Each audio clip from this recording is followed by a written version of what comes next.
రోజు క్రైస్తవ్యం ఎలా తయారైందంటే క్రిస్మస్ అంటే ఒక సరదా పండగ, అది సంతోషాల పండగ, మనం ఎగిరి గెంతులాయటానికి అనుకూలంగా ఉండే పండగ.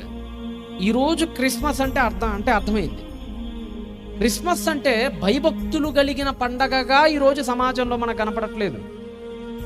ఎక్కడ చూసినా ఏ ఊరికి ఏగినా మనకు కనపడుతుంది ఇవే. ఎక్కడ పడితే అక్కడ డ్యాన్సులు, ఎక్కడ పడితే అక్కడ చెప్పకూడని స్కిట్లతో మయమైపోయింది నేటి సంఘాలన్నీ. ఈ మధ్య కొన్ని వీడియోలు చూసినప్పుడు చాలా బాధ అనిపించింది. ఈ నిజంగా మన దగ్గర జరిగినాయేనా లేదంటే ఏమన్నా మార్ఫింగ్ చేశారా అని డౌట్ వచ్చి చెక్ చేస్తే ఏ మార్ఫింగ్లు జరగలేదట.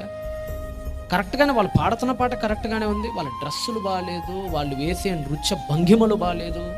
పాట ఆపేసి వాళ్ళ ఎగురుడిని కనుక మనం చూస్తే కొన్నిసార్లు అయితే ఐటెం సాంగ్లకు తీసిపోనట్టుగా ఉంటాయండి. ఒకసారి మ్యూట్లో పెట్టి కనుక వింటే వాళ్ళు ఆడుతుంది, వాళ్ళు పాడుతుంది దేవుని పాట కాదని డౌట్ వస్తుంది.